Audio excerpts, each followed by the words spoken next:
금, 은 그릇이 모두 5,400개라 사로잡힌 자를 바벨론에서 예루살렘으로 데리고 갈 때에 세스바살이 그 그릇들을 다 가지고 갔더라.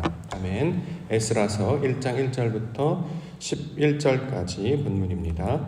이스라엘의 하나님 여호와의 성전을 건축하라. 이스라엘의 하나님 여호와의 성전을 건축하라 라고 하는 말씀의 제목입니다. 오늘부터는 에스라서의 말씀을 계속해서 살펴보고자 하는데요. 가장 먼저 나오는 주제 3절로 잡았습니다. 3절 말씀 보겠습니다. 이스라엘의 하나님은 참 신이시라. 너희 중에 그의 백성된 자는 다 유다 예루살렘으로 올라가서 이스라엘의 하나님 여호와의 성전을 건축하라. 그는 예루살렘에 계신 하나님이시라.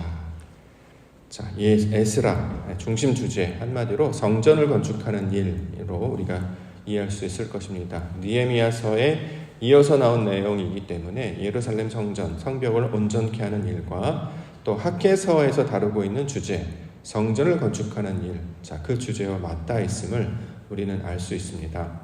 유다 백성들이 바벨론의 포로로 끌려갔지요. 그래서 70년 동안 그곳에서 살았습니다. 이제 하나님께 때가 되었을 때에 그 말씀하신 약속대로 그들을 다시 돌이켜 유대 땅 예루살렘으로 돌아오게 하셨습니다. 근데 그 방법은 유대인을 세운 것이 아니라 이방인의 목소리를 통해서 하나님의 뜻을 나타내셨던 것입니다. 자, 이방인 왕 고레스의 목소리, 그의 입술을 통해서 하나님의 뜻을 전하고 계시는데요. 그 전하고 있는 내용의 주제는 예루살렘으로 올라가서 성전을 건축하라 라는 말씀의 내용이었습니다. 자, 성전을 건축하다, 우리가 학개서를 통해서도 계속 살펴보았는데, 이 성전을 건축하다라고 하는 말은 유대라고 하는 땅에 돌아가서 건물을 지으라 라는 것으로 이제 역사적 사건으로 사실로 우리에게 설명을 하고 있습니다만, 그 의미는 성전을 건축하라, 다시 말해 우리의 마음이 하나님께서 거하실 거처가 되게 하라 라고 하는 말씀의 의미가 되겠죠. 우리가 학개서에서도 계속 살펴보았습니다만, 성전 건축은 건물을 지으라는 말이 아니고 우리의 마음이 하나님이 거하실 거처, 하나님의 성전이 되게 하라라는 말씀의 뜻으로 우리가 이 말씀을 받았습니다. 유대인들이 바벨론의 포로로 끌려갔죠. 왜 끌려갔는가? 마음을 하나님께 두지 않았기 때문입니다. 마음에 하나님의 말씀을 두지 않았기 때문입니다. 사람은 힘이 없어서 자기 스스로는 설 수가 없어요. 그래서 항상 무언가를 의지하도록, 부착하도록, 무언가에 이끌리도록 하나님께서 그렇게 지으셨는데, 그 마음 가운데 하나님을 두지 않으면 다른 것들을 쫓아가게 됩니다. 대표적인 것이 사람의 육심, 사람의 정욕, 사람의 본성들을 쫓아가게 된다는 거죠. 이전에 애굽에 있을 때는 자신의 소견에 옳은 대로 행하였던, 그래서 보이는 것에 따라 행동했던 자들이 애굽 백성들처럼 살았습니다. 이제 나중에 동일왕국 시대 이후에는 유대인들이 더 힘이 센 나라, 아수르라든가 바벨론이라든가 이렇게 마음을 두며 살았죠. 말씀을 붙잡지 아니하고 자기의 눈에 보이기에 좋아 보이는 것, 힘이 있어 보이는 것, 능력이 있는 것, 세상의 것들 이렇게 바라보게 되면 그 마음을 세상에 뺏겨서 그 마음 가운데 하나님의 말씀이 거하지 못하는, 그래서 영이 떠나가 버리는 상태가 되어버리고 말았습니다. 자, 그래서 유대인들은 그 마음을 빼앗겨 버렸던 거죠. 자, 이것을 포로로 끌려가는 것으로 우리에게 역사적 사실로도 이렇게 설명을 하고 있습니다. 자, 온전히 70년이 지난 시간입니다. 사람으로 따지면 몇 세대가 흘러갔던 시간이고, 하나님의 눈에 의하면 온전케 하시는 그 완성의 시간이기도 하는데, 완전히 자신이 다 무너져 있던 그 상태에 하나님의 일을 다시 시작하시는 분이 오직 여호와 하나님이시다, 이렇게 말씀을 하시고, 그 다시 무너져서 온전히 다 무너진 그때에 우리가 다시 해야 될 것은 예루살렘으로 돌아가는 일, 자, 그곳 가운데 나아가 여호와의 성전을 다시 세우는 일임을 우리 가운데 가르쳐주고 있습니다. 자, 성전 건축. 고린도전서 3장 16절에는 너희는 너희가 하나님의 성전인 것과 하나님의 성령이 너희 안에 계시는 것을 알지 못하느냐, 이렇게 증거하고 있습니다. 우리가 하나님의 성전이라는 거죠. 성전. 우리가 무너졌던 마음 안에 다시 말씀으로 말미암아 하나님이 거하실 거처가 되게 하시는 것이 바로 하나님의 의도의 뜻이 되고 있는 것입니다. 우리가 신앙생활을 하고 있는데요. 신앙생활의 궁극적인 목적이 무엇이냐? 우리 마음 안에 하나님이 거하시는 것이죠. 우리 안에 하나님의 말씀이, 하나님의 영이 거하셔서 우리가 하나님의 성전이 되는 것. 이걸 다른 말로 이스라엘의 하나님이다, 이렇게 표현하기도 합니다. 하나님의 말씀의 뜻이 우리 안에 이루어져서 우리가 하나님의 뜻에 따라 살게 되는 것을 가리키고 있는 말입니다. 자, 그러기 위해서 해야 될 것, 건축하는 것, 여호와의 성전을 건축하는 것. 모양으로는 건물을 짓는 것 같이 말씀을 하고 있는데 영적으로는 우리가 하나씩 말씀으로 세워진 자가 되어야 된다라는 거죠. 그래서 우리가 이전에 잠언 말씀에 기초로 해서 생각을 해보면 우리가 정도, 하나님의 말씀의 뜻을 하나씩 제대로 걸어가야 그 목적지에 다다를 수 있는 이유는 그렇게 되지 않으면 건물이 무너져 버리기 때문입니다. 부실공사라는 말씀 들어보셨잖아요. 설계도에 따라서 아주 정확하게 건물들을 돌이나 이런 벽돌들 제대로 쌓지 않으면 좀 쌓다가 이게 다시 무너져 버립니다. 그런데 그 무너진 상태에서 다시 건물을 쌓으려면 억지로 또는 급하게 쌓아서는 안 되죠. 다시 다 허물어 버리고 다시 처음부터 시작해야 합니다. 그렇기 때문에 매우 어렵고 그렇기 때문에 매우 긴 시간들이 필요하게 된다라는 거죠. 그렇지만 하나님께서 주신 말씀을 한 말씀 순종하면서 이것들을 우리 마음 가운데 차곡차곡 쌓아가면 처음에는 좀 느린 것 같아도, 처음에는 모양이 없는 것 같아도 어느 정도 시간이 지나게 되면 놀랍게도 그 윤곽과 모양이 나타나는 모양으로 우리 가운데 세워지게 됩니다. 자, 우리가 날마다 새벽 예배, 새벽 제단을 드리는 것을 제단을 쌓는 일, 방주를 짓는 일, 성전을 쌓는 일처럼 우리가 묘사해서 우리가 생각하기도 하는데요. 다른 누구에게도 허락되지 아니하는 이 예배의 시간을 우리가 성전을 쌓는 일로 삼는다고 하면 다시 믿음의 여정 가운데 우리의 마음을 다시 하나님의 말씀으로 세우는 시간이 될 것입니다. 자, 중요한 근거와 단서는 내 뜻으로 하지 아니하고 욕망대로 하지 아니하고 하나님이 주신 그 말씀 한 구절 한 구절들을 우리 마음 가운데 새겨 넣어서 성전을 만드는 일을 우리 가운데 요청하고 있습니다. 다시 우리가 말씀을 봤는데요. 오늘 주신 말씀처럼 하나님께서 거하실 처소, 내 생각과 내 습관과 내 정욕으로 채워져 있던 그곳에 하나님의 말씀을 하나씩 받아서 돌 한 장 한 장 쌓아 올리는 것처럼 그렇게 하나님이 거하실 거처가 되게 하여 주시옵소서. 그래서 아버지께서 공급해 주시는 그 제목들로 우리의 것들을 다 물리치고 하나님의 것들로 세워짐으로 말미암아 아버지의 거처, 하나님이 함께 하시는 곳 되게 해주시옵소서. 이렇게 기도 가운데 나아가며 다시 여호와의 성전의 모양으로 세워지시는 우리 믿음의 성도님들과 교회가 되기를 원합니다. 모든 교회들마다 이름들이 붙어 있는데요. 우리 교회도 옥토라는 이름이 붙어 있습니다. 이름은 그냥 짓는 것이 아니라 다 의도와 상징이 있다라고 생각을 하는데 옥토, 좋은 땅 되게 하시는 것이죠. 하나님의 말씀으로 세워지는 곳, 그래서 거기에 나무가 자라고 열매가 맺히고 짐승들이 자라는 에덴과 같은 모양이 되게 하는 것, 이게 바로 옥토의 궁극적인 모양이 될 것입니다. 이전에는 우리 마음은 황폐했습니다. 황량하고 거칠었죠. 사막과 같이 생명이라고는 좀채 찾아볼 수 없고 무하나 제대로 자라고 있는 것이라고는 찾아볼 수 없는 그런 황폐한 땅이었는데 어느 날 우리를 이 땅 가운데 하나님 보내셔서 말씀을 듣게 하시고 그곳 가운데 말씀의 씨앗을 뿌려지게 했습니다. 좋은 마음으로 이 말씀을 받아서 내 마음 가운데 하나씩 새기면 이것들이 30배, 60배, 100배 열매로 자라가게 되는 것이고 궁극적으로 하나님께서 기뻐하시는 땅으로 변화되는 것을 상징적으로 우리 가운데 가르쳐주고 있습니다. 우리 마음이 옥토의 마음으로 변하는 것처럼 하나님의 성전을 아름다운 땅으로 이루어가시는 우리 믿음의 성도들과 교회가 되기를 원합니다. 자, 본문에서 주신 말씀 바사왕 고레스에 관한 이야기하고 있는데요. 1절 말씀, 2절 말씀 보겠습니다. 바사왕 고레스 원년에 여호와께서 예레미야의 입을 통하여 하신 말씀을 이루게 하시려고 바사왕 고레스의 마음을 감동시키시매 그가 온 나라에 공보도 하고 조서도 내려 이르되 바사왕 고레스는 말하노니 하늘의 하나님 여호와께서 세상 모든 나라를 내게 주셨고 나에게 명령하사 유다 예루살렘에 성전을 건축하라 하셨다. 자, 바사왕 고레스, 페르시아라는 뜻이겠죠. 이방왕, 지금으로 따지면 이제 이란에 해당하는 민족이 될 텐데요. 자, 하나님의 말씀을 이전에는 하나님의 백성들에게, 선지자들에게 맡겨서 말씀을 전하게 하셨죠. 그런데 하나님을 완전히 잊어버리고 잃어버린 그러한 상태가 됐을 때 하나님의 역사는 유대인들, 혈통적인 유대인들의 몫을 통해서 역사하시는 것이 아니라 생각하지도 못했던 이방왕 고레스의 말을 통해서 역사하시는 것들을 보고 있습니다.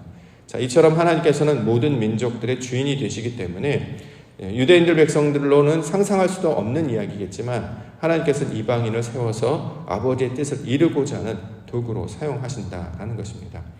교회 안에서 나타나는 목소리를 통해서도 말씀을 하실 수 있습니다만 교회 바깥에 나타나는 일들을 통해서도 하나님께서는 하나님의 뜻을 나타내 보여주신다라는 거죠. 자, 이처럼 이 원리를 우리가 이제 깨닫는다고 하면 우리의 신앙의 목적은 우리가 하나님의 성전이 되는 것, 우리가 하나님과 동행하는 것, 주의 말씀과 동행하는 것, 이것이 우리의 궁극적인 목적이 되어야 되지 않겠습니까? 근데 놀랍게도 우리 스스로는 계속 길을 잃어버리기 때문에 하나님께서는 외부로부터 말씀을 듣게 해주셨습니다. 그 대표적인 특징이 이방인으로 여겼던 나와 상관이 없는 자, 우리 민족하고 상관이 없는 자라고 여겼는데 하나님은 바사와 고레스를 주의 종으로 삼아서 말씀을 듣게 해주시고 그 길을 통해서 하나님의 일을 나타내 보여주셨다라는 거죠. 그렇기 때문에 우리가 생각하지도 못했던 음성을 들을 때 이것을 하나님의 음성으로 들을 수 있는 자들, 자, 이것들이 우리 신앙의 내용으로 채워질 수 있을 것입니다. 이방왕의 목소리처럼 우리에게 나타난 역사들 누가 있을까요? 교회 바깥에 있는 사람들의 목소리가 되겠죠. 예를 들어서 우리가 속해 있는 예를 들어서 직장이라든가 어떤 학교라든가 사회라든가 그분들이 믿음의 사람인지 믿음의 사람이 아닌지는 모르겠습니다. 그런데 그러한 사람들조차 하나님께서 사용하시는 도구로 움직이셔서 우리를 가르치신다라는 거죠.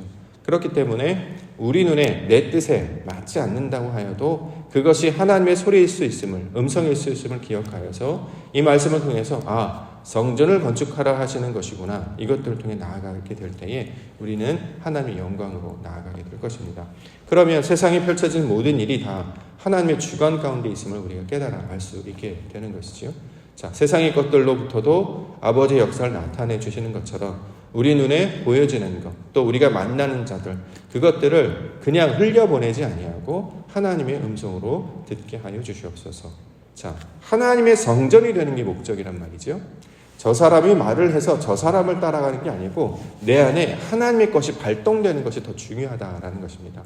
외부에서 들려오는 소리는 기근의 소리, 칼의 소리, 전염병의 소리처럼 낯선 소리처럼 들을 수 있어요. 그런데 우리 안에 무엇이 반응되어야 되느냐? 우리 안에 반응되어야 되는 동기는 그것에 대한 반항이나 저항이나 그것에 대한 어떤 복수심에서 그것에 대한 반발심으로 일어나는 것이 아니라 이게 하나님께서 나에게 주시는 음성이구나라고 우리가 받아들일 수 있어야 된다는 거죠. 어떤 이들이 지시나 명령이나 가르침을 주었어요.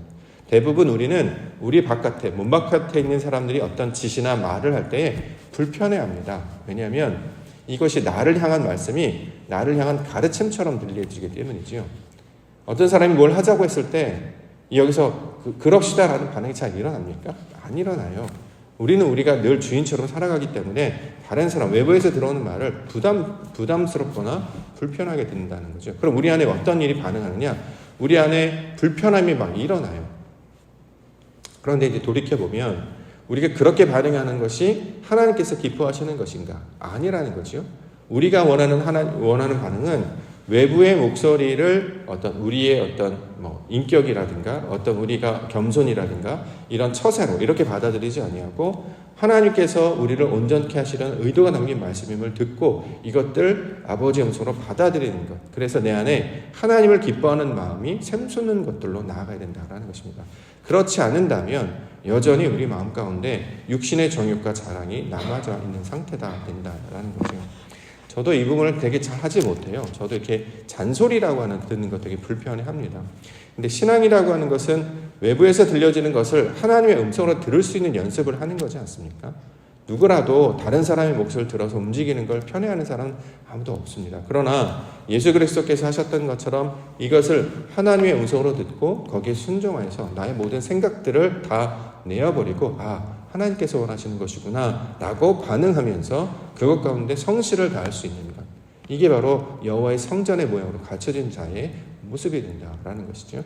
자, 비록 바사와 고레스의 목소리를 일지라도 이것이 하나님의 음성임을 성경은 이야기하고 있습니다. 자, 여기에 이제 반응하는 자들의 목소리를 담고 있는데요. 5절과 6절. 이에 유다와 베냐민 족장들과 제사장들과 레위 사람들과 그 마음이 하나님께 감동을 받고 올라가서 예루살렘의 여호와의 성전을 건축하고자 하는 자가 다 일어나니 그 사면 사람들이 은그릇과 금과 물품들과 짐승과 보물로 덮고 그 외에도 예물을 기쁘게 드렸더라. 자, 고레스의 말을 했지만 사람들이 반응을 하지 아니하면 하나님이 일이 전혀 일어나지 않았겠죠. 근데 놀랍게도 본문에서는 그 마음이 하나님께 감동을 받은 자들이 올라갔다, 다 일어났다 이렇게 이야기하고 있습니다. 자, 이렇게 하나님의 말씀으로 듣고 일어나 반응하는 자를 성경에서는 남은 자다 이렇게 이야기하는 것이죠. 누가 남은 자인가? 누가 하나님께 반응된 자인가? 혈통적으로 아버지가 교회에 다니는 사람인가? 아니면 내가 원래 교회에 남아있던 사람인가가 남은 자가 아니라 말씀에 반응하는 자들, 하나님의 의도에 따라서 그 마음과 그 생각과 몸이 반응한 자들을 성경에서 남은 자들이라고 이야기하고 이 자들을 하나님의 백성이라고 이렇게 불러주신다라는 거죠. 우리가 교회라고 부르고 하나님의 말씀에 반응하는 자들이라고 부르잖아요. 언제 이런 일을 반응을 할 수 있어야 되겠습니까? 그 연습을 우리가 교회라는 조직을 만들어서 우리가 연습을 하고 있지요. 제가 명령하는 걸 듣는 게 아니잖아요. 그렇죠? 사람의 목소리를 듣는 것이 아니라 사람의 목소리를 통해서 말씀하시는 하나님의 의도를 우리가 따라가는 것 아니겠습니까? 그것이 하나님의 뜻임을 우리가 기억하여서 함께 고백하고 마음을 맞춰서 연합하고 자 이것들을 함께 모두어 갈 때 이것을 가리켜서 하나님의 교회를 공동체를 이루는 교회의 모습으로 설명을 하고 있습니다. 자 이렇게 되는 것 나의 소욕과 나의 욕망은 다를지라도 하나님이 주시는 말씀으로 받아서 이것들에 반응하는 자 어떻게 해야 반응할 수 있느냐? 우리 마음 가운데 하나님의 의도와 성령이 있어야지만 반응이 된다는 거죠. 내 안에 말씀이 있는 자여야 반응이 일어날 수 있다라는 것입니다.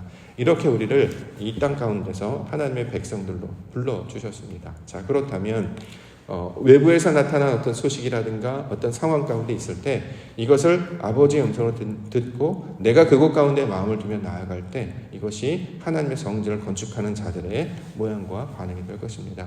우리가 새벽 때 예배합시다 라고 해서 저만 외친다고 하면 의미가 없을 텐데 함께 반응하셔서 이렇게 채워주는 건 아니겠습니까? 예배가 그러한 모양의 연습인 것이고 교회가 그러한 모양의 구현이 된다라는 것이지요. 자 이렇게 우리가 말씀을 붙잡고 하나님의 뜻을 따라 나아가려고 할 때 그 상황과 그 모든 과정을 통해 우리 하나님께서 우리에게 나타나기를 또 가르치기를 원하시는 하나님의 뜻이 우리 가운데 보여 이루어질 줄 믿습니다. 특별히 어떤 목적을 통해서 기도 가운데 나오신 분들도 있겠습니다만 이 긴 여정을 통해 하나님의 역사를 기대하시며 소망 가운데 나아가는 기도의 시간 되기를 원합니다. 날마다 주시는 말씀 하나님의 뜻으로 반응하게 하여 주시옵소서.